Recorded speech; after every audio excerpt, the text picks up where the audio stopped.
Benvidos e boas noites a esta nova tempada de Contrastes na televisión, nova televisión local de Pontevedra, Canal Rías Baixas, na súa aposta decidida pola programación nesta cidade, nesta bisbarra. Temos hoxe precisamente este primeiro Contrastes e ademais probablemente un programa moi especial, como decía anteriormente na introducción, por aquelo de que é a primeira vez en 2 anos e medio probablemente que os 5 tenores da Corporación Municipal de Pontevedra que están aquí ao meu carón reúnense no teatro principal, que é o normal e habitual cada mes, senón en un plató de televisión, neste caso no plató de Canal Rías Baixas. Imos presentalos, son sobradamente conocidos, pero as formas son as formas e son importantes. O meu carón, o alcalde de Pontevedra, Miguel Anxo Fernández Lores. Alcalde, boas tardes. Boas noites. Benvido. O meu carón, María Rey, voceira de Cidadáns. Que tal, María? Boas noites. Boas noites. Luís Rey, voceiro de En Marea Pontevedra. Que tal, Luís? Boas noites. Hola, boa noite. Tino Fernández, voceiro do Partido Socialista, do Grupo Municipal do PSOE. Que tal, Tino? Boas noites. E finalmente, o voceiro e xefe da oposición, Jacobo Moreira, do Partido Popular. Que tal, Jacobo? Boas noites. Bueno, pois imos comenzar, e se parece, non é un debate electoral, quero precisar, non imos ter tempos reglados, un temario pactado previamente cos xefes de prensa de cada un destes grupos, non, é un debate entre 5 personas que forman parte dunha corporación municipal e poden analizar a actualidade local, a actualidade nacional, hai un pouco de todo. Para empezar, como hai 2 anos e medio que non fan vostedes un debate, digamos, deste tipo, desta natureza, sería quizá bo, brevemente, por favor, imos empezar con vostede, alcalde, facer unha valoración precisamente do que ha sido ata de agora esta legislatura, que prácticamente pasou xa holgadamente o meridiano e aproxímase precisamente a súa recta final. Como valora esta legislatura? Bueno, en primeiro lugar, boa noite a todos, benvido a Canal Rías Baixas, a cidade de Pontevedra. Grazas. Logo facer unha pequena aclaración, non é unha crítica grande, non é unha legislatura, os concellos non legislamos. Ten vostede razón, é mandato. Se legisláramos os concellos outro galo cantaría, vale. É un mandato. Estamos mandados ou exercemos un mandato durante 4 anos, en todo caso, resultado dunhas eleccións municipais e dos programas que presentamos as eleccións. Eu valoro, obviamente, positivamente, como non pode ser de outra maneira, non? E positivamente porque estamos diante dun concello saneado, eso é moi importante, porque temos un nivel de débeda razonable, que estamos baixando, o cual nos permite, ao estar saneados, ter unha capacidade de investimento grande, probablemente proporcionalmente a máis grande das grandes cidades, proporcionalmente ao número de habitantes, obviamente. Por lo tanto, pagamos a proveedores en tempo e forma, podemos dedicar moitos cartos ao investimento, e para estes 4 anos ou estes próximos 2 anos, a previsión de investimento está por arredor de máis de 40 millóns de euros. E por qué? Pois porque o Concello ten capacidade de investimento nos seus orzamentos, porque ten contido de alguma maneira o gasto corrente, e porque ademais temos un programa, un proxecto europeo que se chama DUSI, do que estamos falando de 10 millóns de euros. Temos un acordo coa Diputación Provincial que nos vai a permitir tamén neste mandato investir entre 10 e 12 millóns de euros, e ademais hai unha parte moi importante que é que, bueno, finalmente, e despois de 7 anos de, digamos, de sequía a respeito das investimentos que a Xunta debería facer na cidade, pois chegamos a acordos que se están materializando xa neste momento e que significan, xunto coas investimentos da Administración Central, pois unha inversión moi potente. Teremos tempo seguro de ir precisamente detallando, porque nos diversos eidos deste debate, deste contrastes de hoxe, pois falaremos precisamente de situación económica, modelo de cidade, etc. Xefe da oposición, Jacobo Moreira, comparte ou non precisamente a visión, a análise que fai o alcalde de Pontevedra destes 2 anos e medio de mandato legislatura? Bueno, pois un pequeno matiz a propósito que dixo o alcalde de que non é unha legislatura, efectivamente non facemos no Concello de Pontevedra, pero sí que aprobamos normas, polo tanto, sentido común se pode decir que sí que estamos facendo unha labor legislativa de carácter municipal.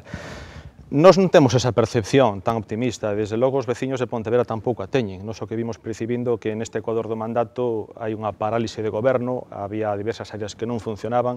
Isto xa non é que o dixéramos nós, sino que o propio alcalde o recoñeceu cando a mitad de legislatura fixo unha remodelación do goberno que pouco resultado vai ter, porque ao final o que fixo foi redistribuir as competencias entre os concelleiros, pero o que dicen eu sempre que se os músicos son os mesmos, inda que lle cambies o tipo de instrumento que teñen que tocar, non vai soar ben a música. Por lo tanto, estamos vendo que siga habendo parálisis, non se solucionan os problemas. Por outra banda, no campo fiscal, por exemplo, non se queren baixar impostos. Hai unha forte contradicción. Non se queren baixar impostos, se recauda e resulta que ao final de ano quedan na caixa 5,5 millóns de euros sen gastar e logo o alcalde lle di aos veciños cando lle piden proxectos que non ten cartos. Algo aí non cadra. Por lo tanto, creo que temos 2 anos perdidos. Teño a sensación de que os 2 anos que quedan son un tempo morto nos que se quere gañar tempo a cara a próximas eleccións, pero non ves un proxecto de futuro para a cidade, non ves como vai ser a Pontevedra de futuro, porque non está diseñada. O tema que se ven vendendo da patronalización é un tema que estuvo ben para os primeiros anos, pero creo que eso é un tema que xa teñemos que ter superado e ter mirado outros novos proxectos que non vimos arriba da mesa. E o máis importante, a falta de emprego, a falta de oportunidades económicas e a falta de xeración de oportunidades para que veñan industrias e empresas a Pontevedra, que é o que crea xeralmente, en realidad, emprego. Con emprego haberá recaudación de impostos, teremos mellores servicios, nada deso está previsto na folla de ruta do actual goberno. Tino Fernández, o Partido Socialista, o Grupo Municipal PSOE, que tivo responsabilidades de goberno en legislaturas, mandatos anteriores, como valora ahora, precisamente desde a oposición, esta legislatura mandato? Bueno, boas noites. Eu creo que hai que ter en conta 2 variables novedosas que se dan neste mandato a hora de enxuiciar a labor do goberno, non? A primeira variable é que o BNG decidiu gobernar en solitario. Prescindiu de gobernos de coalición, tiña donde escoller, pero decidiu que quería gobernar en solitario. Por ser unha variable que antes non se había dado, non? E a outra variable importante é que, por primeira vez, hai unha administración disposta a colaborar co Concello de Pontevedra de xeito decidido, que é a Diputación Provincial. Eso tampouco existía noutros mandatos, non? E creo que esas 2 variables son importantes. O resultado? Bueno, o resultado é que o goberno en estes 2 anos, a pesar da súa boa vontade, non arranca.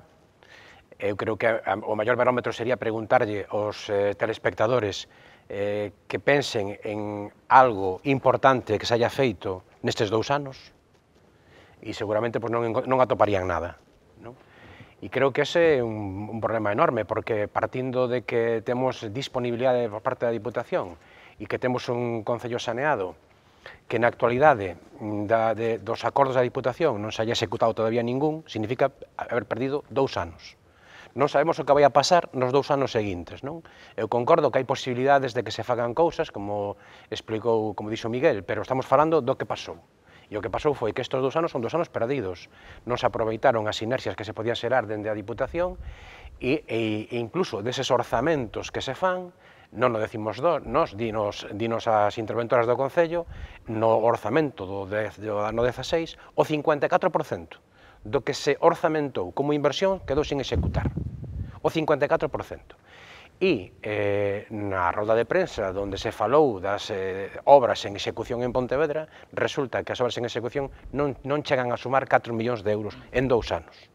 Por lo tanto, algo está pasando e algo está fallando. Esperemos que nestes 2 anos que nos quedan a capacidade de diálogo tamén sexa maior e seamos capaces de avanzar no modelo de cidade de Pontevedra. Tino Fernández suliña precisamente a cuestión da estabilidade e a decisión que adopta o BNG dende o principio do mandato de gobernar en solitario, por lo tanto, en minoría.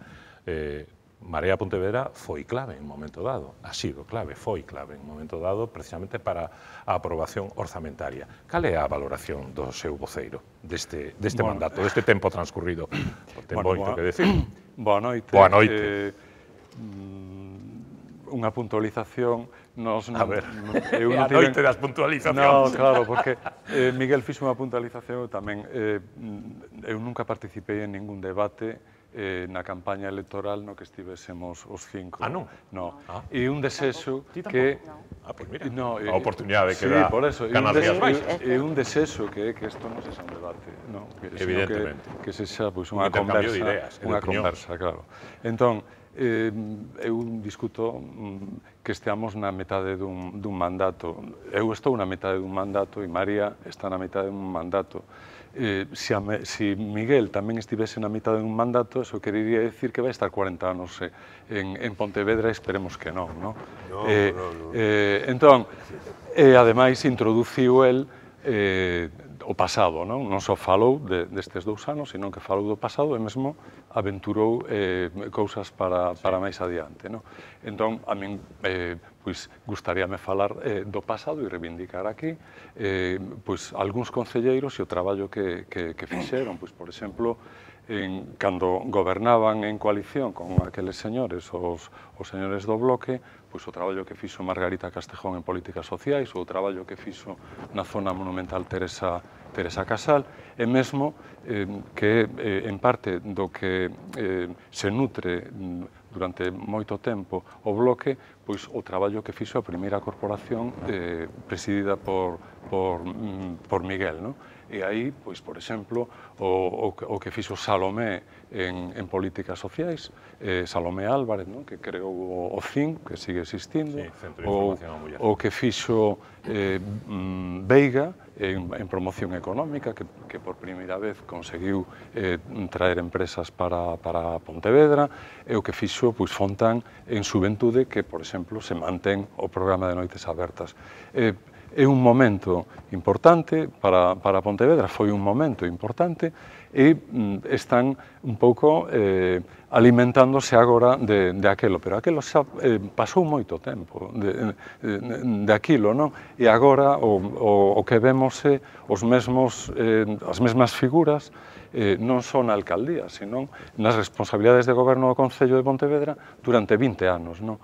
E eso notase que hai unha dinámica de rutinas que fan que non acabe de engalar, non? A situación económica e, polo tanto, a xeración de emprego, o propio urbanismo, non? Que supoño que despois falaremos do modelo de cidade e todo isto, pero, quero dicir que habería que non limitarse, ademais el non o fixo, habería que non limitarse a estes 2 anos. Finalmente, María Rei, nesta ronda precisamente de primeiras intervencións, cal é a súa valoración? Pois a miña valoración é que estamos a facer unha cidade pechada en si mesma, unha cidade que non invita a entrar e si invita a sair. Sí que coincido bastante con Luís cando falamos de regeneración. Sí que é certo tamén que temos unhas contas saneadas en contabilidade, pero tamén temos unha cidade con moitas carencias que poderíanse cubrir co ese suplemento de cartos que hai aí que non se gastan. Ás veces as contas están saneadas non porque se gañe diñeiro, porque ademais o Concello non é unha empresa, sino porque non se gasta.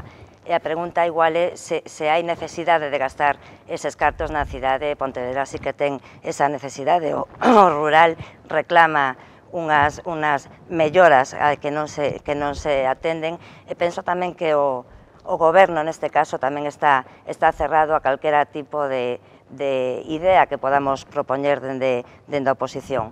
Únicamente no Concello contan as ideas do Bloque Nacionalista e nunca se lle dá a oportunidade ás outras forzas de facer unha política constructiva, nunca se nos ten realmente en conta, e ao final todo cansa, non? A nova política ten que ser moito máis madura, temos que empezar a pensar que por riba dos partidos políticos ás veces están os cidadáns e que temos que buscar o mellor para eles e non o mellor para nós.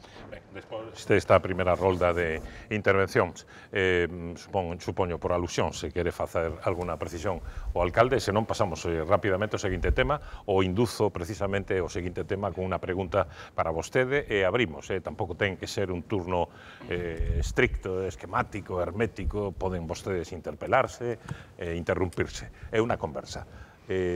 Descarta de aquí ao final do mandato a posibilidade de algún tipo de entendemento, supoño que agás o Partido Popular, con calquera das outras 3 posibilidades que ten vostede ao seu redor? A ver, alguna hubo? Cando vimos os resultados das eleccións municipais anteriores, obviamente non temos maioría absoluta porque temos 12 de 13, non? A verdade é que intentamos, abrimos as posibilidades de chegar a acordos, non? Realmente as condicións que se poñían para chegar a esos acordos non eran asumibles, non? E, polo tanto, o que fixemos foi gobernar en minoría, porque temos unha minoría mayoritaria, claramente mayoritaria, porque prácticamente duplicamos a segunda forza da oposición. Por lo tanto, intentamos facer.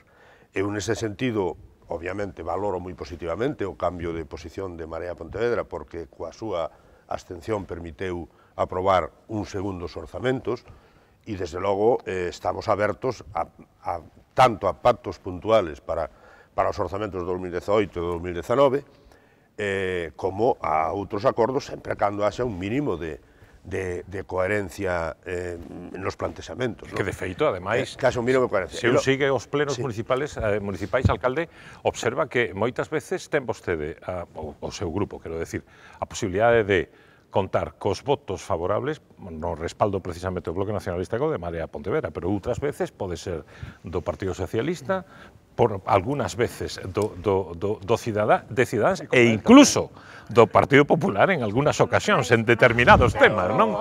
É que gobernar nun concello é xestionar os cartos dos cidadáns e nun 90%, ou incluso diría un 95%, o sentido común fainos decir que temos que acordar certas cousas que son beneficiosas, non? E eu estaría encantado de poder aceptar cousas da oposición, se eu considero que encaixan perfectamente, non van en contradición co noso programa, que, independentemente que non tuvo maioría absoluta, si tuvo un referendo mayoritario. Por lo tanto, non vou a renegar o programa que presentei, que foi votado mayoritariamente. Se son cuestións complementarias, encantado de facelo, non? Bueno, logo despois, digo, por contestar globalmente o anterior. Sí, pero brevemente, por favor. Tampouco se poden decir esas cousas, non? Por poñer un exemplo solo, non? Acabamos de poñer, ou vamos a poñer en funcionamento, porque se remataron as obras do abastecemento de agua aos concellos da ría, non? Un tema, unha inversión nada máis que de 33 millóns de euros, e que, ademais, levou a iniciativa este goberno, porque firmou convenio co Ministerio, o Concello de Pontevedra. En aquel momento non entraba ni Marín, ni Sanxenxo, ni entraba nadie. Al final entraron todos. E eu xa me dá pena que non entrara Bueu, por exemplo. Porque é unha obra imprescindible e necesaria para posibilitar no futuro que todos os cidadáns que viven nos concellos da ría, incluídos os do rural, e que estén a 200 metros sobre o nivel do mar, van a poder conectarse. Parecelle, por tanto, a inversión máis importante deste mandato. É unha inversión, o sea, non estuvemos facendo nada. Pero non é deste mandato, Non é deste mandato. Se acaba de facer. Non fagamos trampas ao solitario. É unha inversión do Ministerio que ven de atrás. Ven de mandatos anteriores. Que ti firmaches como alcalde, porque alguén te fixo alcalde. Bueno, fala. Hubo un momento que hubo risco de que se perdera esa inversión porque non había apostas dos concellos para facela. Foi unha iniciativa do Concello de Pontevedra. Se non hubiéramos perdido esos 33 millóns. Por lo tanto, hombre, algo teremos que ver en esas cousas, non? E desde logo hai outras cousas que, ainda que non se concretaron aínda, é obvio que se vamos a ter un gran Montecelo é porque este Concello, xunto con outras entidades sociais, políticas e sindicais, lle puxo frente a un intento de privatización do Hospital de Montecarrasco. Bueno, supoño que eso será traballar tamén. E todas as obras, a circunvalación, ou as obras que vai facer a Diputación, ou a Xunta, están negociadas. O que pasa é que, claro, hai algunha xente que pensa que en 4 anos se poden facer moitas cousas. En 4 anos se poden facer moitas cousas, pero as cousas que leva tempo pensalas e negocialas con outras administracións, o mellor leva 10 ou 12 anos. E para que se poden estar facendo agora, hubo que negocialas no seu momento. Por lo tanto, é moi alegre eso de decir, no, es que el primer mandato, el segundo. Isto é unha continuidade dunha proposta e dun proxecto serio para esta cidade. Curiosamente, ademais, un proxecto no que todas as forzas políticas do Estado e de fora do Estado miran con certa admiración, do cual me sinto moi orgulloso. O alcalde de Pontevedra moi dado ante a falta de proxectos de investimento propios a atribuirse proxectos de investimento de outras administracións. O vemos que se atribúe inversións da Xunta de Galicia ou da Diputación, pero bueno, eu o que quero resaltar é que nos entendemos, cando foron as eleccións, que os veciños de Pontevedra mandaron unha mensaxe. A primeira foi que querían que gobernara Fernández Lores porque foi o partido máis votado. E nós, coherentemente, sempre dixemos que o partido máis votado tiña que gobernar. Non ocorriu así, el non o entende así, porque, fíxese, no ano 2007, os concelleiros que temos nos agora os tiña el. El foi alcalde, eu non son alcalde, porque non respetamos precisamente que goberna a lista máis votada. E dixemos que nos íbamos a abster para que gobernara o BNG.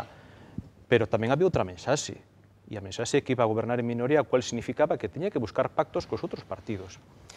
E o goberno do alcalde de Pontevedra é un goberno que non busca pactos con ningún, que vai tratando de tirar para diante, que non cumple os acordos plenarios, que un alcalde non cumpla os acordos plenarios é realmente chamativo, non? Os acordos ao seu propio pleno. Hai acordos que mandan facer ordenanzas ou reformar ordenanzas, non os cumple, porque como non son vinculantes non os cumple.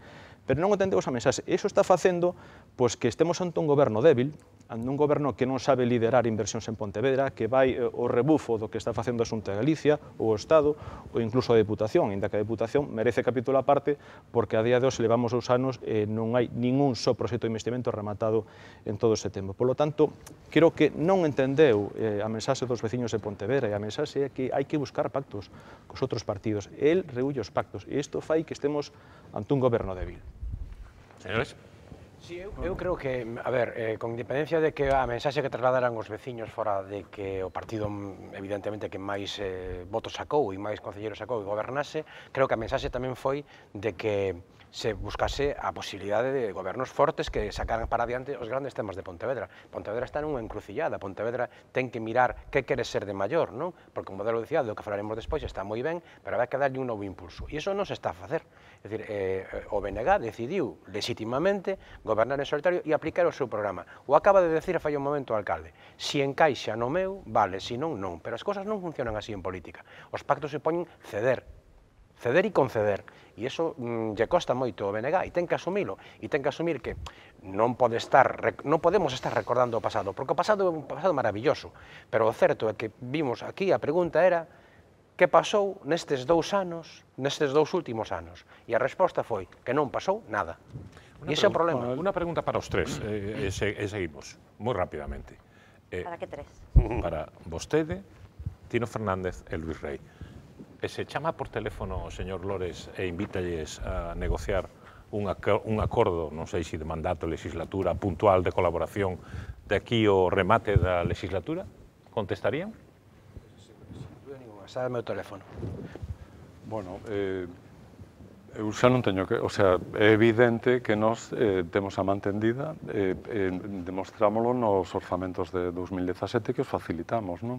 A través da aprobación dunhas enmendas. Por lo tanto, iso demostra que hai unha vontade de exercer un tipo de oposición útil para os pontevedreses. Exercer oposición que non entra no goberno, verdade? Porque non foi posible. Non porque... Quero dicir, isto non é un contrato de adhesión. Non é... Isto, primeiro, o sea, xa é unha materia de primeiro de negociación, ou de primeiro de acordo, de primeiro de pacto, que é facer cesións mutuas, non? Non é o mesmo nivel de cesións que ten que facer unha forza con 2 concelleiros no Concello que unha que ten 12, eso é evidente. Pero ten que haber un mínimo que permita unha solución airosa para todos e que eso redunde en beneficio dos cidadáns de Pontevedra. María Rei, Ciudadanos. María Rei sempre contesta ao teléfono, pero máis que nada por educación. Se poderíamos chegar a algún tipo de pacto, non. Eu penso que temos ideas totalmente diferentes do que Pontevedra. Para o señor Lores, Pontevedra é un modelo de cidade. Eu quero que Pontevedra sea unha cidade modelo. Consecuentemente, non temos ningún punto en común sobre o que podamos falar. Ben, inevitablemente temos que estar moi pendentes do que ocorre ao redor noso, e non só en Pontevedra, na actualidade nacional, internacional, pero neste caso, evidentemente, o monotema, é evidentemente a cuestión catalana. Non quería pasar por alto a oportunidade de ter os 5 aquí para facer precisamente unha valoración desa cuestión. Temos unha brevísima enquisa preparada, moi breve, de apenas 1 minuto, de respostas rápidas desde a Rúa de Pontevedra a propósito do punto ao que chegou, lamentablemente, este asunto. Un horror, me parece fatal por parte de todos, pero de todos. Paréceme que o presidente e o goberno da Generalidade pasouse un pouco aí, aos outros non sei, pero para combatir o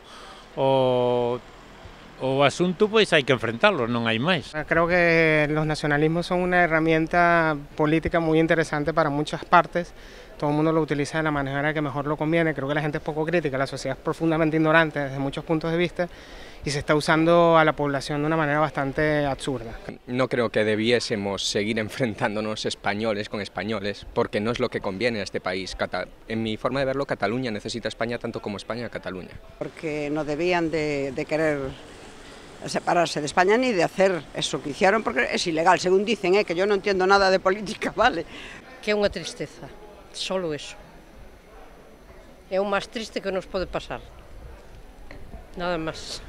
Como viron, temos aí un pouco de todo, incluso algún cidadán mexicano e un asturiano que tamén contestaba precisamente as preguntas da nosa enquisa. Eu non pido que vostedes aquí repitan o debate que estamos asistindo a nivel nacional, non tería sentido, verdade?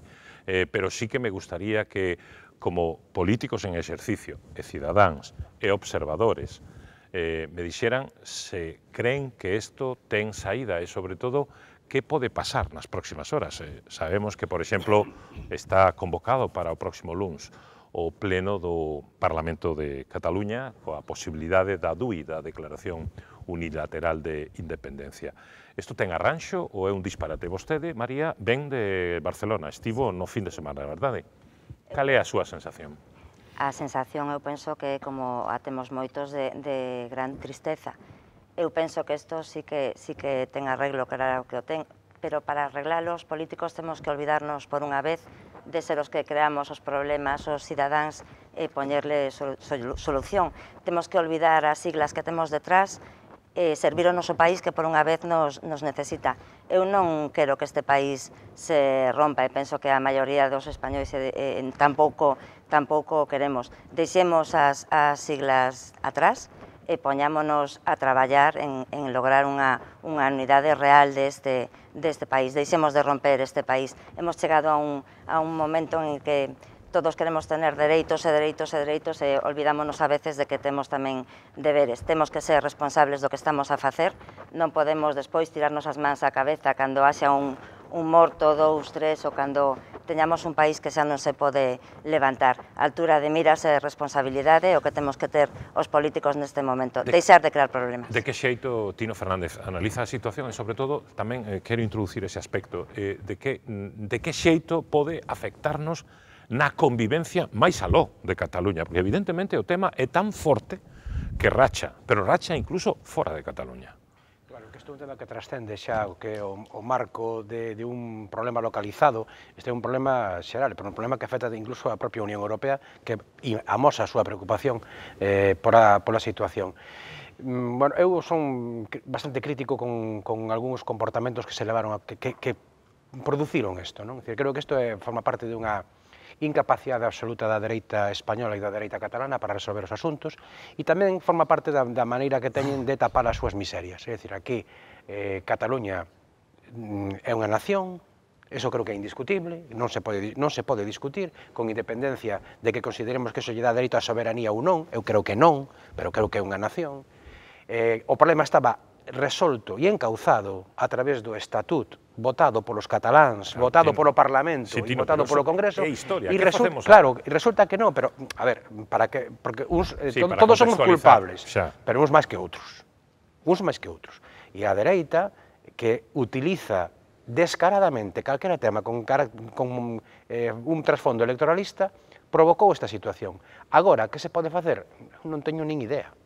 Porque a cousa, o domingo, situámonos non no abismo, sino un paso adiante do abismo. E non sei o que pode pasar. Realmente hai un problema xa de convivencia na propia Cataluña que é moi grave, non? E hai unha maioría silenciosa que está sufrindo este debate que as dereitas catalana e española provocaron de forma, eu creo que inconsciente. Luis Rey, vostedes apoian a posibilidade de un referéndum, pero como Deus manda, con regrado, etc. Estamos a tempo aínda ou pasou a oportunidade? É que vai ser a única posibilidade de saída. Pero cree vostede que aínda cabe esa posibilidade? Sí, eu creo que sí. Vamos a ver, Mariano Rajoy estivo sentado nun polvorín todos estes anos e fumando un puro. A él interesáballe fomentar o sentimento anticatalán no resto de España, porque no resto de España, sobre todo nas provincias pouco poboadas, tiña un celeiro de escanos no Parlamento moi importante para a dereita e para él.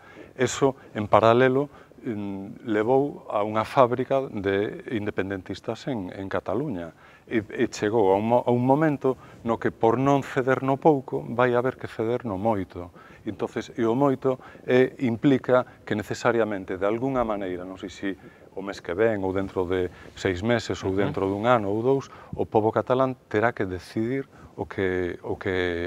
pola opción que queira.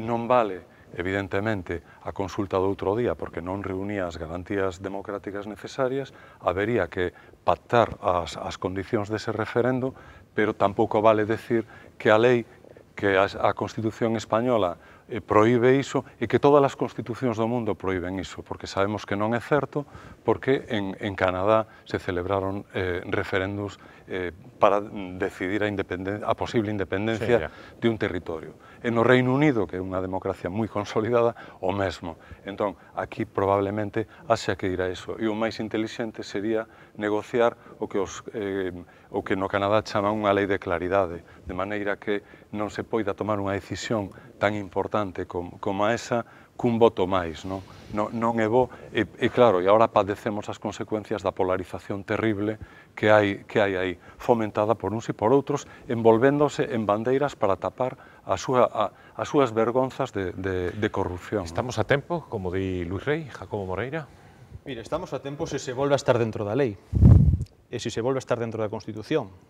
Dentro da lei cabe todo, incluso reformar a Constitución, pero hai que vir adentro da lei. O que non se pode permitir é o que pasou en Cataluña, no que se rompen as reglas de xogo. A Constitución é a norma básica e todo o que se salga de aí, hai un tribunal constitucional que manda volver aí a estar na Constitución e o que se sale de aí, pois hai que utilizar as medidas que sean necesarias.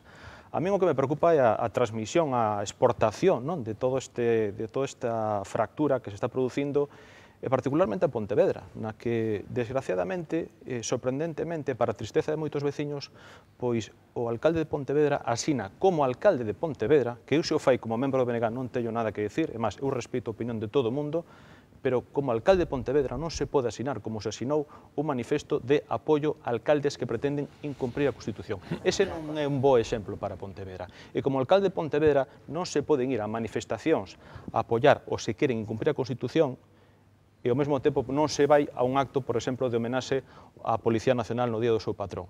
E desde aquí quero aproveitar para mandar unha forte aperta a todos os membros a Forzas e Corpos de Seguridade, Guardia Civil e Policía Nacional, por todo o traballo que están facendo en condicións durísimas, lamentables, e moitos deles, algúns deles veciños de Pontevedra, dos GRS, por exemplo, polo tanto, creo que temos que ser responsables, saber o lugar que ocupamos, saber o posto que ocupa cada un.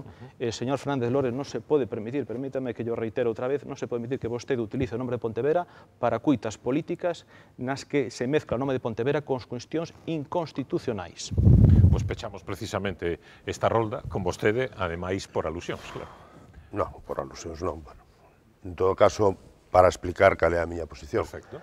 A Constitución do 78 foi hai 39 anos, casi 40 anos. Nunhas condicións salíamos dunha ditadura e se fixo a Constitución que se fixo, que eu non estuve de acordo, precisamente por estas cuestións, porque se pode chegar nun momento determinado a forzar que un Parlamento autonómico soberano non poida tomar ninguna decisión.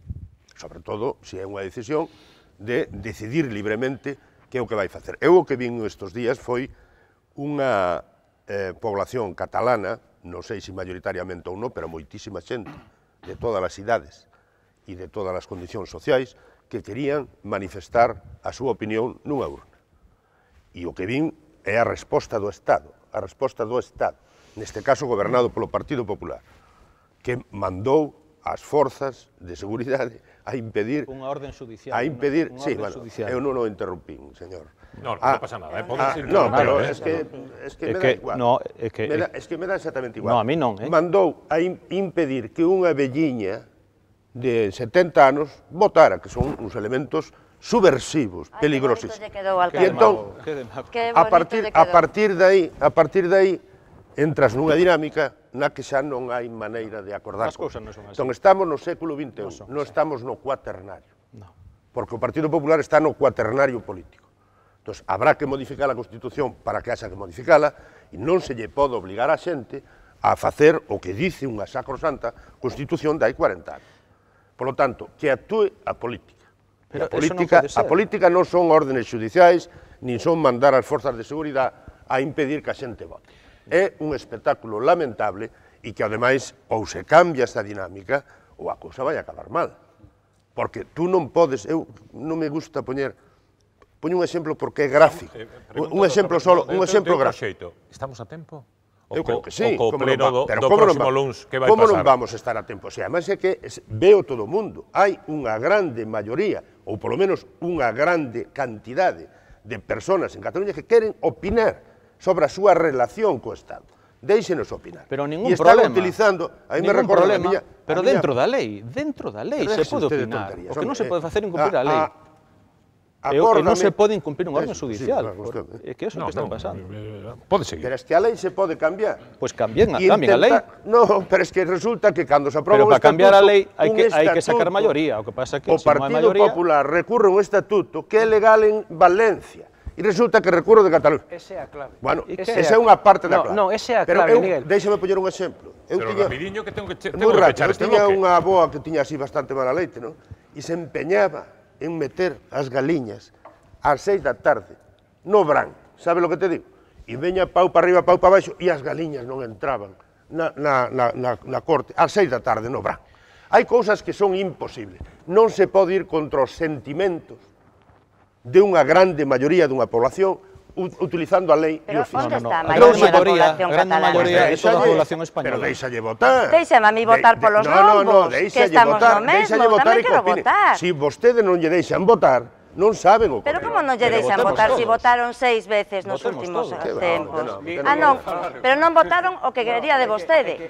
Non votaron sobre que? As leis non son boas ou malas porque teñen moitos anos ou poucos anos.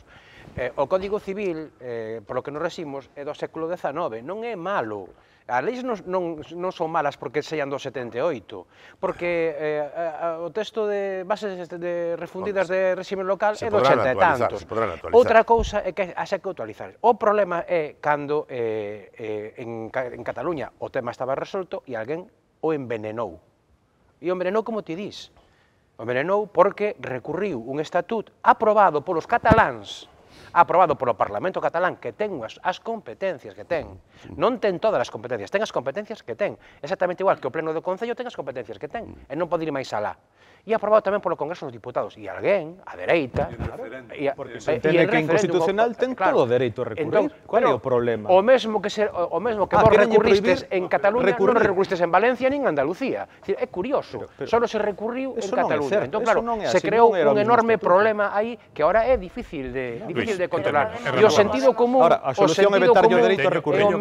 Señores, teño que rematar este bloque, senón... non hai encima da mesa. Non, evidentemente. Non hai solucións moi preocupante o que ven. Por poñer algúns exemplos. Moi breve, por favor. As leis cambian, non? Quero dicir, non existía o divorcio, penalizábase o adulterio das mulleres, non existía o dereito a abortar das mulleres, neste caso, a posibilidade dun divorcio. E nos divorcios non é necesario o acordo das dúas partes para chegar a... Bueno, é mellor, pero si unha das partes non quere... Hai unha lei que regula o divorcio. Aquí non hai ninguna lei que permita o que se está facendo. Pero as leis van cambiando. O sea, cando se cambian as leis? Nós tivemos que facer o servicio militar obligatorio. Nos imos un momentiño a publicidade, enseguida volvemos aquí, en Contrastes, en Canal Rías Baixas. Ata de agora.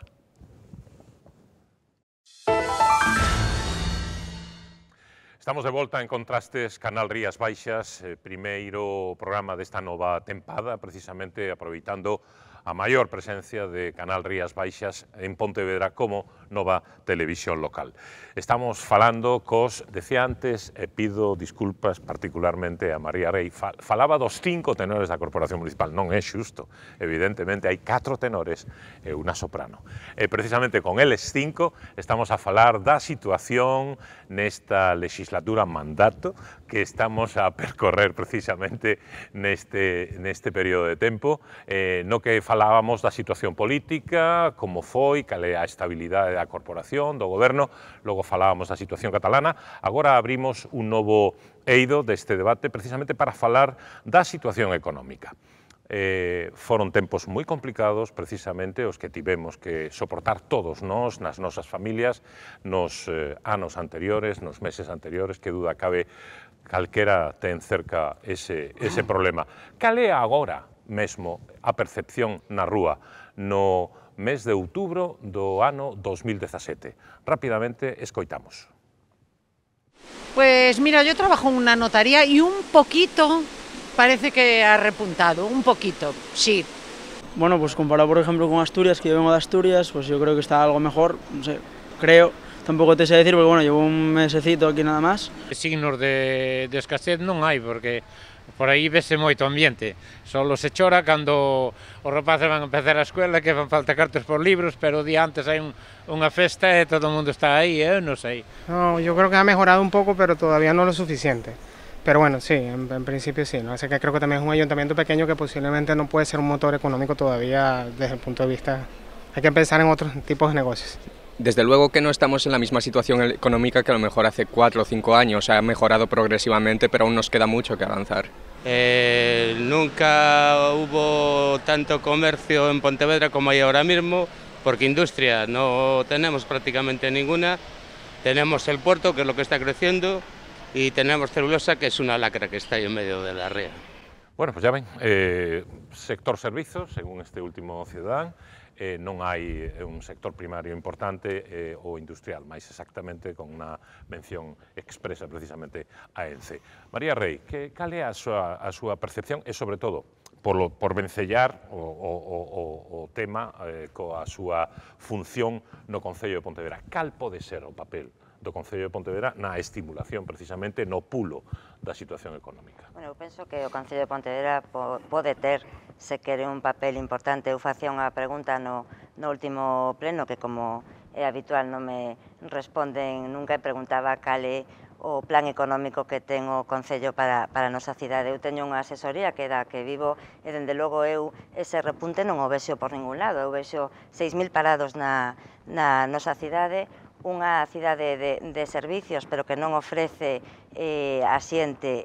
A xente non pode vir a Pontevedra, non poden vir a disfrutar deses servicios que nos ofrecemos, non temos un camino dirixido a que tipo de cidade queremos ser, eso non axuda. Nos presentamos varias mocións para que se reactive a economía, falábamos dunha ventanilla única que para nós é moi importante. Penso que temos que falar cos empresarios, que son os que saben ao final de como podemos axudar dende o Concello. Apoiábamos tamén unha moción do Partido Popular, que, inda que estaba feita así un pouco como soen facer as cousas, penso que sería unha boa maneira de que os veciños tiveran os cartos no peto para poder gastalos, e todo iso vai mellorando a nosa cidade. Pero precisamente esa era a miña pregunta, espero que hoxe sí que me respondan. Cal é o modelo económico para Pontevedra? Supoño que haberá alguna pregunta máis, así que vou reservar o turno do alcalde para despois. Luís Rei, vostedes en Marea, ademais, precisamente na negociación para a abstención orzamentaria, plantexaban, entre outras, unha especie de renta social, verdade? Porque entende que a situación é moi complicada? Bueno, é evidente eso, non? Eu parto da base de que Pontevedra ten un modelo económico que non funciona, non? E iso tradúcese en que pois hai moita xente que está no paro, hai moita xente utilizando o indicador AREPO en risco de exclusión en Pontevedra, calculase que o 25% da poboación, é dicir, un de cada 4 pontevedreses, independentemente de que nalgúnas familias que están nesa situación haxa ingresos, pero pola precariedade dos traballos e porque a veces hai demasiadas persoas vivindo dun salario, pois a situación é de risco de exclusión. Eu creo que se traballa pouco pensando nesa xente, de aí viña a nosa proposta de unha renda social municipal que servise para paliar en parte iso. Eso facilitou que nós permitísemos que este ano houvese un orzamento e se está demorando no tempo por cuestións de xestión e cuestións de encaixe legal para iso. Pero de todas maneiras creo que eso é algo paliativo, pero o gran problema é o desemprego. Non só os 6.000 desempregados que hai en Pontevedra, senón en todo o país. E eu estou convencido que os que estamos aquí todos queremos dar solucións á xente que está no paro. Eu non nego que Jacobo desde un partido, ou María desde outro, ou Miguel desde outro, que pretendan eso mesmo. O que é evidente é que non se estivo facendo ben. Entonces, será que falla o modelo e que teremos que definir un modelo para esta cidade que permita un crecemento da economía que vai acompañado de máis emprego e que vai acompañado de respeto tamén polo ambiente. O modelo de ENCE ou de Nosa realmente é un modelo obsoleto e que non sirve para que esta cidade despegue. Tino Fernández. Bueno, eu creo que cando se fala de recuperación se fala dunha ficción. É dicir, en números macroeconómicos pode que haya unha recuperación, pero esa recuperación non chega ao cidadano, ao veciño, a persona normal e corriente. Eso non se ve. O que si hai é que nestes últimos 4 anos hai unha perda de poder adquisitivo en torno ao 8,5% no salario dos traballadores. Eso sí que o hai, porque hai datos que o constatan. O que si hai é que, dende a desregulación que se produxo coa última modificación, a última reforma laboral, hai unha nova categoría de traballador, que é o traballador pobre, é o que non chega a fin de mes. Entón, eso existe, eso está aí. Por tanto, temos un tremendo problema que nin solucionamos, nin parece que se vai a solucionar no corto prazo, porque as medidas que se toman dende o Goberno Central non son as apropiadas. Que se pode facer dende o Concello? Hombre, o primeiro que hai que dicir é que o Concello non é o responsable da situación, pero sí que se poden facer cousas, como xa se fixeron noutros mandatos, incluso afondando máis, se pode tomar medidas que faciliten a reactivación económica.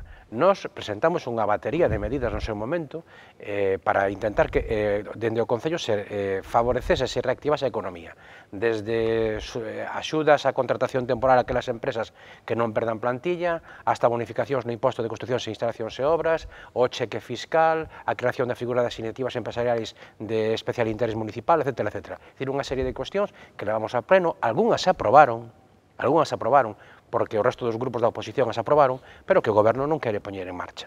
Por tanto, creo que hai, dentro do Goberno municipal, tamén existe esa responsabilidade de poñer todos os medios posibles a disposición da recuperación económica. Mire, en Pontevedra hai non só os 6.000 parados de que falábamos, sino, según datos do Instituto Galego de Estadística, un 18% da poboación en risco de exclusión social. E iso é moi grave. Hai xente que está traballando e que non chega a final de mes. Hai xente que traballa por 10 horas e cobra por 4. Por tanto, todas esas cuestións que teñen que solucionarse noutros estamentos, dende o Concello tamén teremos que facer algo, E realmente a política de promoción económica do Concello, que viña ben encaminada, sufriu un parón. Hai unha das cousas que o grupo do alcalde decidiu darlle para atrás, porque parece que eso non encaixa dentro do modelo de cidade. E no noso modelo de cidade están as beiras rúas, pero tamén están as persoas. Tamén está a ocuparse das persoas. E aquí hai pouca ocupación das persoas por parte do Goberno municipal que debería facer un esforzo maior. Jacobo Moreira. Pois, si Pontevedra está mellorando algo, evidentemente pola tónica xeral, está mellorando a economía, pero ese evento vai arrastrando inevitablemente a Pontevedra a cualquier outra cidade. Pero o que eu sempre critiquei e advertín hai anos, cando estábamos no peor da crise, dixen, este é o momento, no que ahora estamos no peor momento económico en todas as cidades, poñámonos a traballar para cando as cousas empecen a mellorar, estar na primeira liña de salida. Entre esas cousas, había que facer un plan xeral. Dicía, este é o momento para facer un plan xeral. Sosegadamente, ahora non vai haber demanda de solo industrial, podemos planificalo, sacarlo adiante, e cando empece a despexar a situación económica, que finalmente despexou, pois estaríamos en pole position, para que nos entendamos. Pero claro, aquí, industria non se quere. O comercio local está esmorecido. Está esmorecido, pese ao que se diga, vai ben o comercio de Benito Corval, pero non nos engañemos, eso non é comercio local, son grandes franquicias de empresas de fora, con salarios bastante precarios, que ademais son empresas que tampouco tributan en Pontevedra. Non nos engañemos, o comercio local está pasando mal, e o vemos cando un comercio abre, dura 3-4 meses pecha, logo abre outro, dura 4 meses pecha. Isto hai quen dentro do Concello dice que é un éxito, que abre moitos comercios. Non, iso é un fracaso. Que un comercio abre os 6 meses pecha, abre outro, é un fracaso de todos esos comercios, porque son iniciativas que van a fracasar. Por lo tanto, hai un error aí, hai un fallo que non se está detectando. Claro, encima, cando tes un alcalde que presume de que se o chaman os de IKEA non lle collo o teléfono, ou cando di que o emprego non é cousa del, pois é imposible traballar. Pero, bueno, nós sempre dixemos que esas viaxes que se facían a Hong Kong, a Dubai, que había que aproveitalas como misións comerciais, e o alcalde tiña que ser, e tenía o noso apoio, como un embaixador comercial do Concello de Pontevedra. Afortunadamente, vamos dando pasos. Na última misión, na última viaxe a México, pois fixose unha misión comercial, bueno, planificouse, empezou non moi ben a planificación, logo foi enderitándose, bueno, non foron as 20 e pico empresas que se decían, foron 9, pero bueno, se foi. Creo que algo temos avanzado, parece que xa o alcalde vai entendendo que o emprego sí que é cousa do alcalde, porque creo que é cousa de todo o mundo, de todos os veciños de Pontevedra. E nos hai uns anos, pois, cando estábamos na peor situación económica, propoñíamos dotar polo menos 1 millón de euros para un plan de emprego. E o que se fixo dentro do Concello pois foi un plan de becas, 150.000 euros, escasos 200.000 euros, de becas que incluso logo comprobábamos coas persoas que reciben esas becas que estaban traballando 3-4 meses e todavía non recibiran a primeira paga. Eso non é a forma de sacar adiante a economía do Concello. Por lo tanto, non podemos fiar todo a hostelería, non podemos fiar todo ás grandes franquicias. Se queremos o comercio local, hai que apostar polo comercio local. Pero, en serio. Non lle colle o teléfono, hai que? Non, hai que non, porque nos parece que hai que é o exemplo máis negativo que pode haber para xenerar emprego no noso país. Nin utiliza produto no noso país, nin xenera emprego porque hai que levar todo ao lombo. Inda por riba, hai que montar os muebles tamén. Se acabou o empleo. Home, moita xente, alcalde. Non. Eu unha vez pisei unha IKEA e para ver un empleado volvínme loco. Era todo cartelito. Eran todo cartelitos que había que ir ali. E logo tuve que coller o lombo couso, traelo e logo montalo. E inda por riba, se non és capaz de montalo, quedas como un tonto. E, en cambio, nós temos ebanistas, temos madeiras impresionantes. Pode ser que salga un pouquiño máis caro, pero desde logo xeneran actividade económica. Non nos imos do tema, imos do tema económico. Vale. Mira, cando nestes brotes verdes, que dice Mariano, non sei que nos dixo, non me dá igual, ou Feijóo, me dá igual, aparece un brote pequeniño, sale na prensa, rápidamente, o expresidente del gobierno, la conselleira de Industria, o consellero de Industria, para arrogarse que efectivamente ya estamos mejorando moito, non? Eso que quere decir? Claro, hombre, eu agradezo moitísimo que teñades tanta confianza no alcalde de Pontevedra que poida cumplir a función de alcalde de Pontevedra, de presidente da Xunta, de conselleiro de Industria, de conselleiro de Economía e de ministro tamén de Asuntos Exteriores para facer embaixadas comerciais. Eu pregunto, onde están esas embaixadas comerciais? No Concello de Ourense, por poñer un exemplo. Pregunto eu. Porque, claro, nós facemos cousas que non se fai en ningún lado. Entón, primeira cuestión, o Concello xenera actividade económica porque, en primeiro lugar, é un Concello saneado. Non hai ningunha empresa de Pontevedra que se fora o tacho porque o Concello non lle pagara o que lle tiña que pagar. Mentira. Pero eu conozco empresas que foron o tacho. Non lle vou dicir o nome, pero vostede o sabe. Podes dicir o que queira. Sí. Este home... Non é verdade. Pode seguir. Aquí hai empresas non pasa nada. Aquí hai empresas que se foron o tacho. Que interrumpíamos todos, non somos todos os que interrumpimos. Interrumpe sempre o mismo. No, que sí, pero dixo que todos interrumpíamos. Todos poden. Non interrumpimos todos, interrumpe sempre o mismo.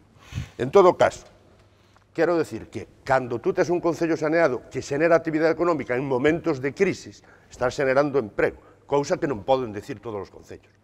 Sí que hai empresas que pecharon porque a Xunta non lle pagou en 2 anos. Algúnas empresas, en 2 anos. Eso sí que xeneran paro. Claro, logo a partir de aí nos facemos o que temos que facer, que é dar servicios, que é promover congresos, que é promover eventos deportivos, que é facer unha cidade atractiva desde o punto de vista turístico e comercial, que promovemos a imaxe da cidade fora, que incluso facemos embaixadas comerciais, cumplindo a función que tiñan que cumplir outras administracións. Porque eu creo que este ano Feijóo fixo unha e o alcalde de Pontevedra outra, que eu sepa. Pero eu non son un señor que teño que representar a Galicia no mundo, nin é a miña función. Outra cousa é que efectivamente o modelo urbano xenera expectativas e é beneficioso para as empresas. Eso non preguntado ás 9 que viñeron. Non viñeron máis porque non lle interesaba. Porque puderon vir todas. Pero pregúntese por que non lle interesaba. No. Pois porque non lle interesaba, porque a súa empresa non tiña intereses en México, Distrito Federal, en Querétaro, en donde fora. E se o tuvera, viña. Outras tiñan xa unha embaixada prevista. Non sei cal é o problema. O que sí está claro é que a cidade, como modelo urbano, é máis atractiva. Hai moita xente que está vindo aquí, están vindo todos os días. Xente, a verla, a conocela. Oiga, supoño que eso será mellor, será positivo. Supoño que será positivo eso, que non será negativo. Pero en todo caso eu teño que decir que cada un ten que facer o que ten que facer, vale? E o señor, como se chama? O señor Moreira, que ademais é diputado no Parlamento, terá que exixirlle ao Conselleiro de Industria ou de Economía que faga políticas que xeneren cousas.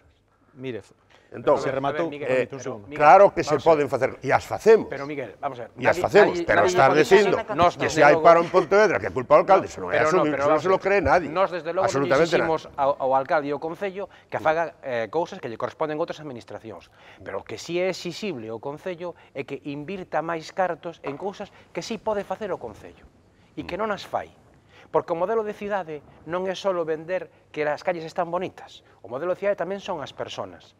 Entón, hai posibilidades, porque exactamente igual que o Concello de Pontevedra contrata obras e iso genera actividade económica, o fai o Concello de Vigo, o Concello de San Sebastián ou o Concello de Gijón. Pero o Concello de Vigo, ademais de todo eso, ten 5 millóns de euros para a promoción do emprego, para a actividade económica. O Concello de San Sebastián de Donosti ten 6 millóns de euros para plans de reactivación económica. E o Concello de Gijón, ademais de eso, ten 4 millóns de euros. E o que lle pedimos aos socialistas ao Concello é que fagan tamén eses...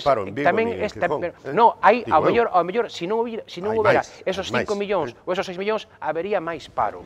Por tanto, o que lles pedimos é eso, porque eso tamén é modelo de cidade. O que lles pido os 5. Eso tamén é modelo de cidade. Imos seguir con este tema. Inmediatamente... Por eso, está pendente a pregunta de María Rei, ten vostede outra pregunta tamén que non contestou o alcalde, quere intervir Jacobo Moreira, supoño tamén Luís Rei, e por turno de resposta a todos vostedes o propio alcalde. Así que teño que ir a publicidade, non podo saltarme esa cita, pero inmediatamente despois retomamos aí, de acordo? Ata agora mesmo.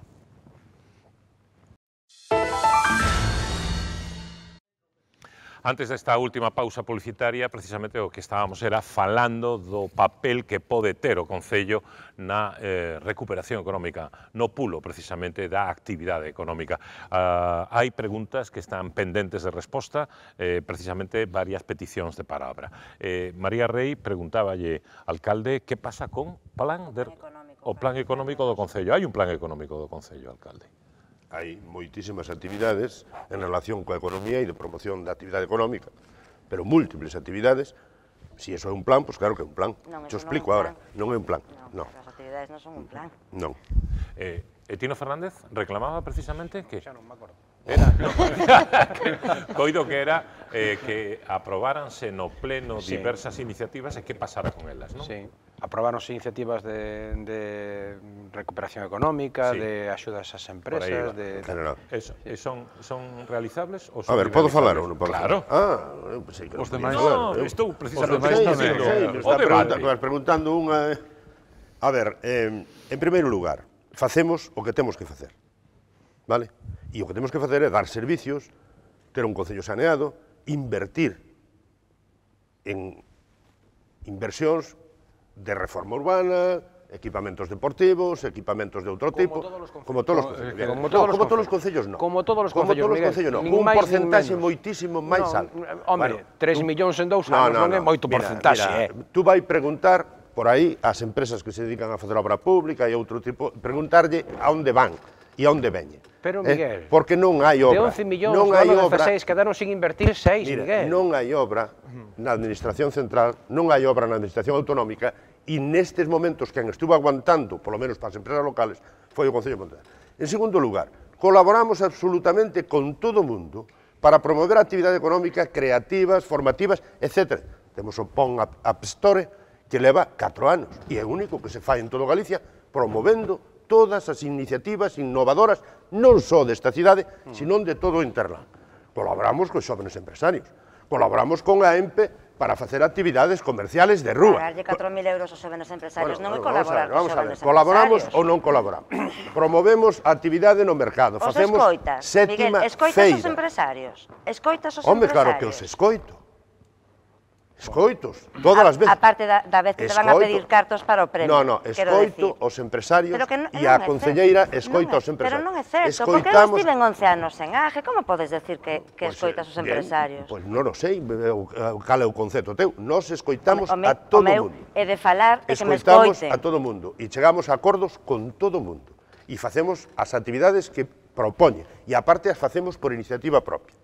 Arredor do mercado, das actividades do mercado, da sétima feira, etc.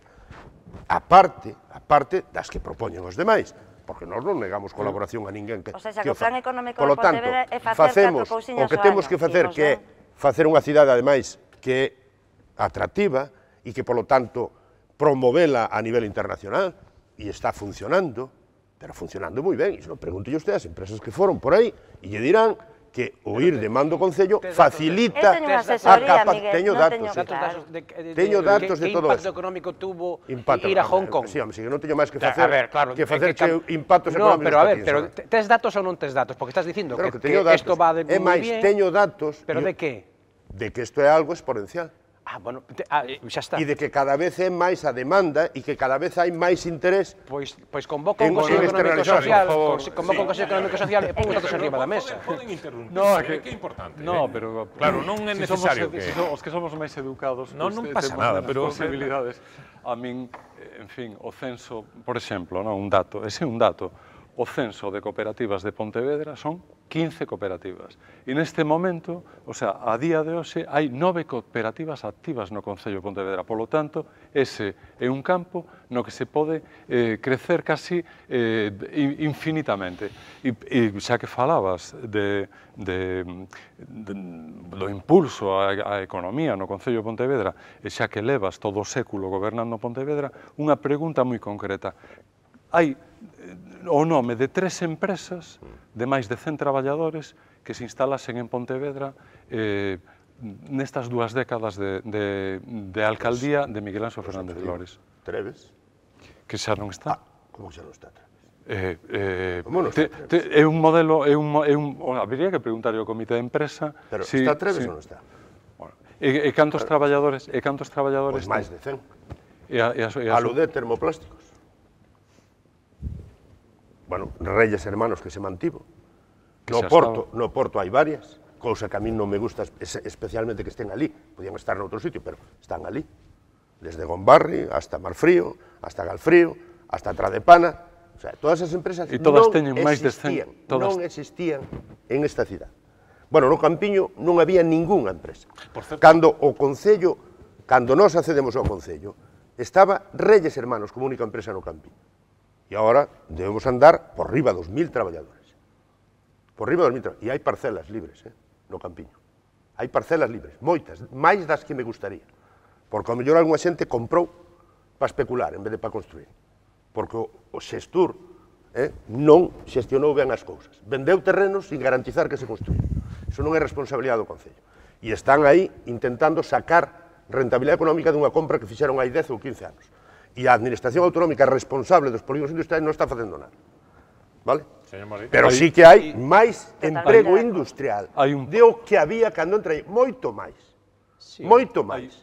Onde hai, o que hai é menos traballadores públicos, porque o Partido Popular recortou en todos os servicios públicos. E o que hai é menos traballadores da construcción, porque hubo un bluff ou que fora, ou unha burbulla, que se fueron al tacho moitísimos. O sea, a pérdida, o sea, o maior número de parados que se incrementou nesta crise foi traballadores públicos da sanidade, da educación, dos servicios sociais, dos propios concellos, da propia Diputación. Logo, en primeiro lugar, desde logo, foi a construcción, porque aquí tiñamos moitísimas empresas de construcción de obra civil, pero tamén de promoción, que se fueron al tacho. Había 4.500 traballadores en Pontevedra, e neste momento non chega a 2.000. Permítame, señor Fernández. E iso é un tema que eu non podo. E logo dicir que o plan de urbanismo vai resolver todos os problemas.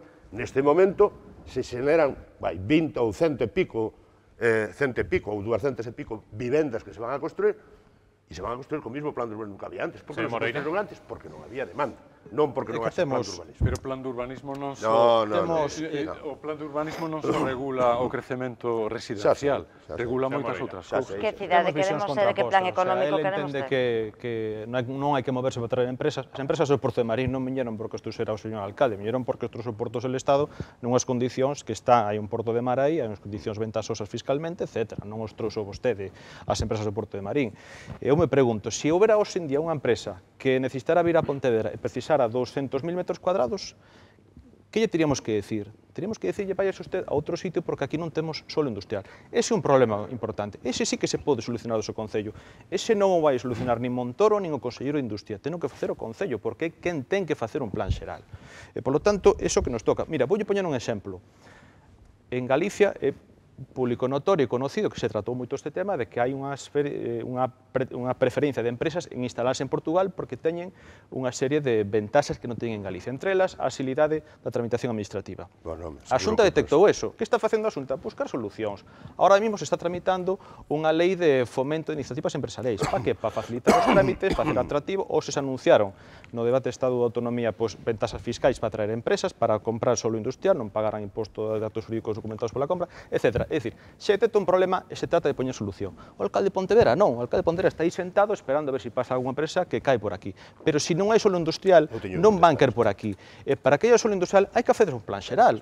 E tivemos un momento moi importante para facer un plan xeral. E vostede un parche, non unha solución, poñedes un parche. E vostede decía todo a resposta do alcalde. Estamos facendo reformas urbanas. Hombre, só faltaba que non fixan reformas urbanas. E que Pontevedra está mellor que hai 15 anos. Hombre, dígame vostede que cidade non está mellor hoxe en día que hai 15 anos. É que todas, hombre. Só faltaba que non estivera Pontevedra mellor hoxe que hai 15 anos. Esa non é a política industrial que vai solucionar o problema de Pontevedra, señor Fernández Lores. A ver, volvemos outra vez a mesma. Política industrial. Eu non teño inconvinte. É máis, o Concello de Pontevedra elaborou un planeamento urbanístico que se mandou á Xunta reiteradamente, donde iban 3 millóns de metros cuadrados de terrenos industriais. Aparte dos existentes. 3 millóns. 3 millóns. Ningún dos polígonos que mandamos, a ampliación do Campiño para baixo, a zona de Pollo, non me acordo como se chamaba, Fragamoreira, o polígono de Porto alternativo, que sería o de Liborei, ningún tuvo informes contundentes en contra da Xunta de Galicia. Igual que informes contundentes para ampliación de núcleos rurais. Igual que informes contundentes para aumentar a edificabilidade na cidade. Todos foron informes negativos. E despois de negociar hasta extenuación, os técnicos, os políticos e todo María Santísima, resulta que siguen cos informes negativos. Pero porque a Xunta dice que a legislación vixente neste momento non permite ampliar aquí porque é terreno rústico. Non se pode ampliar en Barcón porque é terreno rústico, pero se pode ampliar en Monte Carrasco para poñer un hospital. Iso é o informe da Xunta, que nos obligaba a poñer un hospital en Monte Carrasco, que é monte. É monte. E, en cambio, nos fan supramunicipal Ence para que se manteña Ence e el nos hai. Solamente saben facer eso. Hai empresas de Pontevedra, na zona de Cerponzóns e de Alba, que queren ampliar a súa actividade. E levan anos intentando ampliar a súa actividade. E podo dicir nombres. Lago, e máis as de Polos, esta que non sei como se chama. Levamos intentando ampliar a actividade destas empresas aí, que son empresas de Pontevedra. Pero non se pode porque é un terreno rústico e a Xunta non deixa. En cambio, podemos seguir producindo nunha marisma de Lourizán. Mira, aquí se aplica a lei aos enemigos. Se aplica a lei a los enemigos. Entón, nós non dixemos que non se pudera facer un plan, que o propuxemos, e tiña o voto de todos, ademais. Podestes protestar na Xunta porque non aprobaban, porque o PP votou a favor do plan no Concello de Pontevedra. Señor Rey, ahora, votarme a culpa a min, votarme a culpa a min. Señor Rey. Sí, eu sobre isto que... Pero moi breve, por favor, para pasar ao último bloque. Moi breve. Sí, dentro deste bloque, un último bloque. Evidentemente, o Partido Popular é responsable do que é responsable, e está na mente de todos. De todo, somos de todo. Pero desde que está gobernando o Bloque en Pontevedra, houve un momento en que en Madrid non gobernaba o Partido Popular e na Xunta de Galicia non é só que non gobernase o Partido Popular, senón que estaba gobernando o Bloque.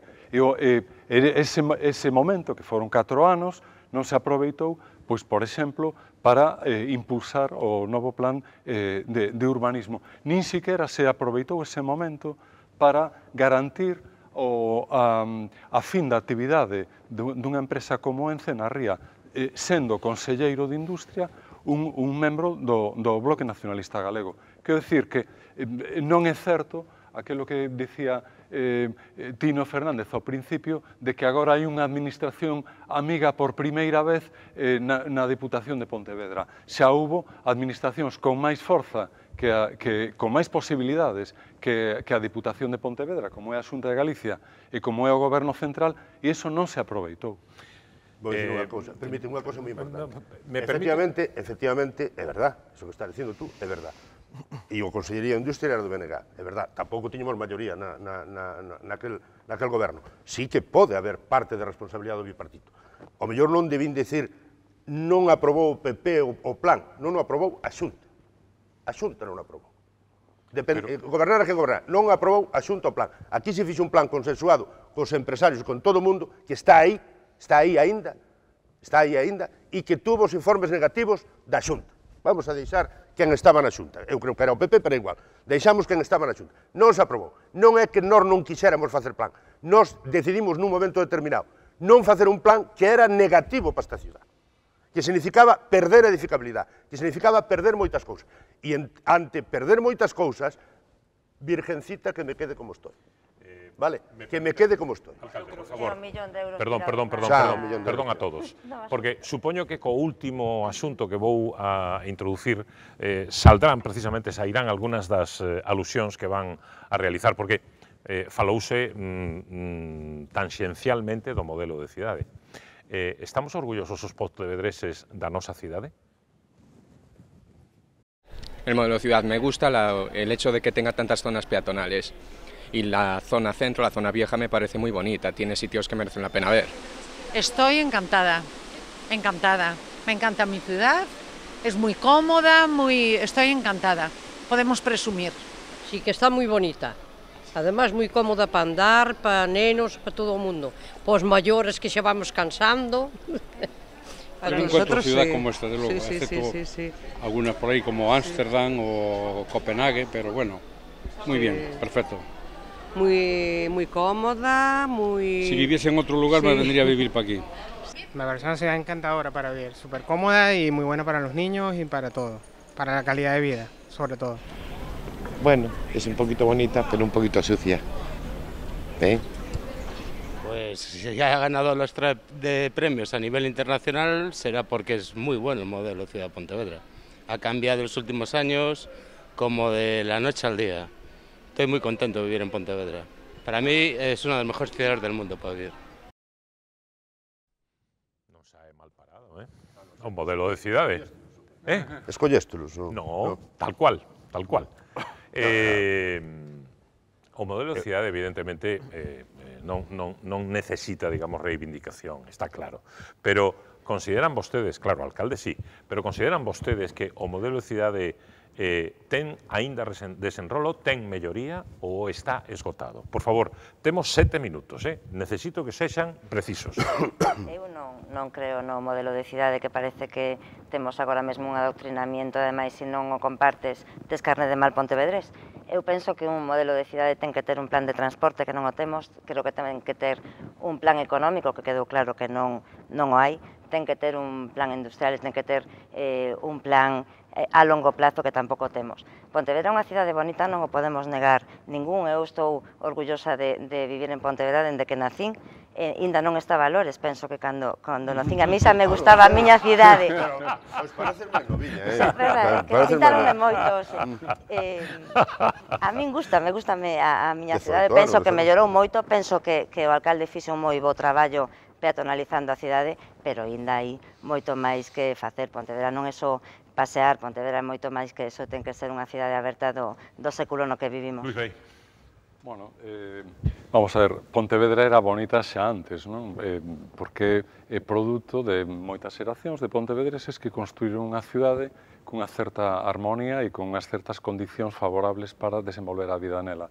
Pero eu creo que o que se chama modelo de cidade, entre aspas, é chantar un pau no centro da Praza da Ferrería, coller un cordel de 300 metros e facer unha circunferencia dun radio de 300 metros, pero o modelo de cidade non sei como se pode defender ante os veciños de Lourizán, que son máis de 3.000 pontevedreses, ante os veciños de Verducido de Cerponzóns ou ante os veciños de Mourente e de Marcón. Eu creo que ofrecer bons servicios implica que haxa transporte e que a xente poida moverse, implica que teñan os servizos básicos dispoñibles, importa, eu creo que neso hai moitos déficits, non? E, polo tanto, hai moito que traballar aí porque se deixou de facer. Señor Fernández. Sí, bueno, pues unha matización ao moderador. Adelante. Porque dixeches, te dirixiches ao alcalde e dixeches, non saliches mal parado, creo que o modelo de cidade non é só do alcalde, nin é só dun grupo político. O modelo de cidade é unha construción de moitos que traballaron para que fora cambiando, non? E de que os nosos socialistas nos sentimos orgullosos, non? Que pasa? Que se só nos centramos en definir o modelo de cidade como hasta de agora, estaremos nos equivocando. O futuro necesita outra cousa. Está ben, temos que estar orgullosos de Benito Corval ou de Daniel de la Sota, pero temos que ir moito máis alá. O modelo de cidade ten que expandirse no seu actual concepto os barrios e as parroquias. Falta todavía eso. Pero logo hai outro modelo de cidade que é o modelo das persoas. Preocuparse das persoas, das políticas sociales, daqueles que máis nos necesitan. A política social do Concello de Pontevedra era unha política modélica, hasta que estoupou. Estoupou tanto que o alcalde tuvo que cambiar a súa concelleira. Porque o tempo medio de espera para que te atendan no servicio Monteporreiro son 22 días. Para que te atendan, non para que te solucionen o problema. Por lo tanto, algo está pasando coa política social. E iso tamén é modelo de cidade. A nos preocupanos moito esa parte que se está abandonando de modelo de cidade nos últimos 4 anos, é dicir, nos últimos 2 anos, sobre todo, pero xa no mandato anterior tuvemos problemas, e o alcalde o sabe, porque había cousas que non nos gustaban do que estaba pasando. O modelo de cidade tamén é recuperar servicios públicos. O modelo de cidade non pode ser manter a privatización do abastecemento de auga, como fixo o Partido Popular. Porque o mismo que fixo o Partido Popular no 97 está facendo o alcalde no ano 2017. Exactamente o mismo, en peores condiciones. É dicir, é contra o seu propio programa electoral. Entón, ese tamén é modelo de cidade. O modelo de cidade non é só salir a pasear, porque toda esta xente estaba paseando polo centro de Pontevedra, pero eu comparto o que di Luís. Váyanse vostedes un poquinho máis lonxe, váyanse a Mollabao, váyanse ao Castañal, váyanse a Monteporreiro. Queda todavía moito por facer. Ahora, non hai que restarlle méritos. De acordo. Señor Moreira. Outro día asistí a unha charla que está este moderador con Xosé Luis Barreiro Rivas, que falaba da cidade, o moito que lle gusta, e decía dúas cousas. Bueno, hai que decir dúas cousas. O río Lereza estaba aí e a zona monumental estaba aí. É dicir, tampouco todo isto é cousa do alcalde, non. Isto é consecuencia de executar uns fondos europeos do Plan Urban que conseguiu Mariano Rajoy, precisamente o que despois foi declarado persona non grata en Pontevedra, o que son as cousas, non? E que se executou unha peatonalización que está moi ben, eu a reordenaría en certos aspectos, pero eso non é todo, non é todo. O que nos botamos en falta é un proxecto integral da cidade. Aquí as cousas se van facendo, as reformas van se facendo a salto de mata, ou se peatonalizamos este tramo de Benito Corval, logo Loureiro Crespo. Nos propusemos desde o principio, fomos claros, todo Benito Corval, hasta despois do hospital. Se dixo polo alcalde que, me acordo perfectamente das súas verbas, peatonalizar Benito Corval é imposible. Se fora posible, xa estaría feito. Bueno, pois el, pouco a pouco, foi facendo, pero non tiña un proxecto global. O que hai que ordenar, pois, é tamén as direccións, o modelo de cidade tamén, pois, facilitar, implantar transporte urbano, que é increíble que nos sean premios de mobilidade sen de transporte urbano. A min caríaseme a cara de vergonza. Supoño que as persoas que dan eses premios descoñecen que Pontevedra non ten transporte público, porque se o coñeceran, supoño que lle mandarían devolver os premios. É facilitar a accesibilidade, é facilitar servizos básicos que, increíblemente, xa non só no rural, é que no centro de Pontevedra hai algún edificio que non ten alcantarillado, que ten fosa séptica, no centro de Pontevedra. Isto está ocurrindo, por lo tanto, hai moitas cousas que hai que facer, e o rural non se está vendo beneficiado igual que o centro urbano, e tamén son veciños que pagan os seus impostos, e a día de hoxe, pois, piden alcantarillado e poñenlle lombos. Isto non é o que piden os veciños, por lo tanto, creo que hai que ter un proxecto integral de toda a cidade, e o que botamos en falta. O alcalde non diseñou, non foi claro ao seu principio e dixo aos veciños, esta cidade que imos facer dentro de 15 anos, é un proxecto global. Non, eso nunca houve, hai sempre sorpresas. Señor Lores. Bueno, a ver, en primeiro lugar, quedan moitísimas cousas por facer. É indiscutible que non chegamos a todos os sitios, nin do rural, nin dos propios barrios. O sea, que é unha perogrullada decir que non queda... Sería ridículo decir que está todo feito. En absoluto, en absoluto. Ahora, hai dúas cousas que me gustaría. Cal é o seu modelo de cidade?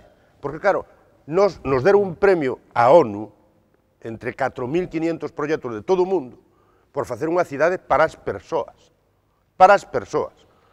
de utilización do espacio público polas persoas en igualdade de condicións. E é un proxecto integral, é un proxecto que atende á contaminación, que atende á seguridade vial, que atende ao uso do espacio público, que atende á accesibilidade universal, un proxecto integral, que non está rematado, obviamente. Obviamente non está rematado. Por lo tanto, e despois, outra cuestión clara, este modelo non se podría ter feito se Pontevedra non tuvera veciños e veciños dunha pasta especial. Pero non me diga que é por el Partido Popular. O Partido Popular presentou un recurso xudicial contra a peatonalización do centro histórico que non o retirou hasta que o perdeu no Tribunal Superior de Justiza de Galicia. Non me diga usted que la peatonalización, está usted de acordo, recurso xudicial en contra da peatonalización do centro histórico que non retiraron ustedes nunca hasta que o perderon 8 anos despois no Tribunal Superior. Entón, non todos, non é un modelo de todos, modelo de todos os veciños ou de moitos veciños. E, por último, oiga, eu cando cheguei a este concello, é certo que hai certo tempo xa, 18 anos, eu non sei se habría 10 casas que estaban conectadas ao alcantarillado en todo o concello do rural. 10, que se conectaba a un colector da Brilá, que fixera Cobián. 10 casas. Na marxen dereita do río, hasta Verducido, todos os campos da Xunqueira e todo máis, non había tubo, xa non é que non se conecta, é que non había tubo que cruzara o río para a depuradora, non lo había. E o río Lérez era unha cloaca, non se vían os vertidos, porque era un vertido total. O concepto de vertido total era o río Lérez. Morrían os peixes todos os setiembres, outubres, a milleiros. Sigue habendo vertidos, Home, claro. Siguen morrendo os fecales, por certo. Claro, non. Fecales. Sí. Hai que ir a alga. Pero quen dixo que non había vertidos? Usted puso unha placa dicindo que queda inaugurado o saneamento. Mentira, se hai vertidos. Inauguramos o saneamento do río, pero non dixemos que conectáramos o 100% dos vertidos. Primeiro, porque é imposible. Porque están sin detectar. Cando se detecta un vertido, se conecta, se mira e se trata de evitar. E se nota o vertido, porque está a auga limpa. E como está limpa, se nota o vertido. Antes es que non se notaban os vertidos. Eu un día dixen aos rapaces de Pontevedra, un día que me viñeron, dixen, mira, vos que agora viaxades moito, que eu cando estudaba, non máis que fun de Vilalonga a Pontevedra, pero vos que viaxades moito por aí, por todos os países, con intercambios, mirade todos os ríos de todas as cidades. E se vedes un máis limpo co Lérez, mo decides porque me vai a caer a cara de vergonza. Porque anda que non pateo, con estos viajes que estamos haciendo a recoger premios. E non, oiga, pero es que me da igual. ao país que vayas, á cidade que vayas, lodo puro. Lodo puro. De que estamos falando? De que estamos falando? O sea, vos creedes que todos os que veñen a conocer o modelo urbano de Pontevedra que son tontos? Ou que non saben o que se fixo aquí? Ou que os engañamos? Igual pensades que os engañamos. Igual é que o único alcalde listo de todo o mundo é vostede. Eu tonto non me considero. Pero igual é o único listo. María, intervención moi rápidas. María. Que che conto? No, que quere contestarle. No, el decía que a xente que ven, eu preguntolle que igual el é o único alcalde inteligente do mundo inteiro. Bueno, eso é... Miguel, está ben falar do pasado. Ademais, como temos un pasado conxunto de goberno, evidentemente eu tamén teño que defender esa posición porque ademais creo nela. Está ben falar, está ben que ti te recrees no pasado, pero aquí o problema é o futuro. E no futuro, nós, sinceramente, non vemos avances no futuro. Vemos que hai un estancamento absoluto de ideas dentro do grupo do goberno, hasta tal punto que ti mesmo tiveches que remodelar por primeira vez un goberno no mes de abril, porque te dabas conta de que non funcionaba. Ese é o problema, o futuro, Miguel. Bueno, é o mesmo, non? Incluso o escaparate de Pontevedra, que é a zona monumental, ten cada vez menos residentes, porque xa son menos de 2000, son dunha mesma idade, prácticamente todos, o sea, está moi embellecida a poboación da zona monumental. A actividade comercial está únicamente relacionada coa hostalería, cando había comercios de todo tipo no pasado, e vemos que a xente se move pola zona monumental con parches nos ollos, porque hai un montón de edificios ou abandonados ou en ruínas. Señor Moreira, a última intervención. Sí, no, digo, todas esas personas que dan premios, ou algunhas delas, tráigamos a min un mes a vivir a Pontevedra, que se enseñou Pontevedra, veremos se despois do mes lle dan o premio ou non. Porque o que digo é que non concibo que se fale de cidade de mobilidade cando non ten transporte público, e que é unha incongruencia. E outra cousa, o recurso do que vostede fala, que está soslayando unha información importante, foi un recurso porque vostede suprimía un vial que estaba no plan xeral sin cambiar o plan xeral. Ese era o recurso, non confunda vostede a xente, porque non era un recurso contra a petrolización. E por último, eu falo con moitos veciños do rural, non sei se vostede fala cos veciños do rural. E a mí se me queixan, non sei, igual son caprichos deles ou son ganas de amolar, pero a mí sempre se me queixan de que non veñen a Pontevedra porque é complicadísimo entrar en Pontevedra e aparcar. Iso é o que me din, o mellor viven noutro mundo, señor Fernández López, pero eu falo con moitos veciños das parroquias e non se sinten parte dese modelo. O que hai que facer é que se sintan parte dese modelo, integralos en Pontevedra. 30 segundos, rematamos. Bueno, moi brevemente. A pregunta de Tino. Estamos diante dun mandato, probablemente, de maior potencia de todos os que estuven hasta ahora. Bueno, tranquilo, usted tranquilo, te relájese, tranquilo. Un mandato de maior potencia e de investimento, incluso de colaboración tamén con outras administracións. Obviamente, por iniciativa municipal. Porque, claro, eso ten que dar clariño. Todo o que se fai nesta cidade foi por iniciativa municipal. E se non, vaya usted ás hemerotecas e o pregunta. A veces costou máis traballo convencelos. O señor Tino Fernández sempre dice que non tiene usted capacidade de negociación. É un negocio hasta perder o conocimiento. Pero antes de perder o conocimiento, fago as cousas prácticas, as que podo facer. E se os demais non queren chegar a acuerdo, pois non chegan a acuerdo. Non se trata de negociar, senón de conseguir cousas. Estamos diante do mandato de maior investimento e de sacarlle rentabilidade tamén ao modelo da cidade. E eu espero contar, pois obviamente, con Marea e co Partido Socialista, porque hai máis afinidade, temos que decir, moitísima máis afinidade. E tendes a man tendida, e non dixen que era, a ver, non que fora compatible, senón nós aceptamos propostas sempre que non vayan en contra, non digo incompatible, pero en contra. O que non vamos a facer é gobernar en contra do noso programa, que, por certo, non levaba a privatización da agua. Lea usted ben e non levaba nada. O teu programa Marco, sí. No. O programa Marco de Benegas, estou dicendo o programa Marco de Benegas, sí. Permítanme que teño que pechar, es que imos pasados de tempo e o primeiro programa. Vanme poner na rúa. Foi un auténtico placer telos aquí de novo en esta tempada que empeza en Canal Rías Baixas con Contrastes. Con ese guiño final de complicidade que deixou caer aí o alcalde de Pontevedra, a Marea e Partido Socialista, rematamos, sí, pero estivo ben, é un bo titular para as miñas compañeiras do informativo. Rematamos así este programa, esta entrega, non será a última vez, agardo, que estén vostedes, ou ben xuntos, ou ben por separado, según os temas, aquí no noso plató. Moitísimas grazas, María Rey, Tino Fernández, Jacobo Moreira, Luis Rey, Miguel Anxo Fernández Lores. E a todos vostedes pola súa atención e polo seu interese. Hasta o vindeiro mércores. Grazas, boas noites.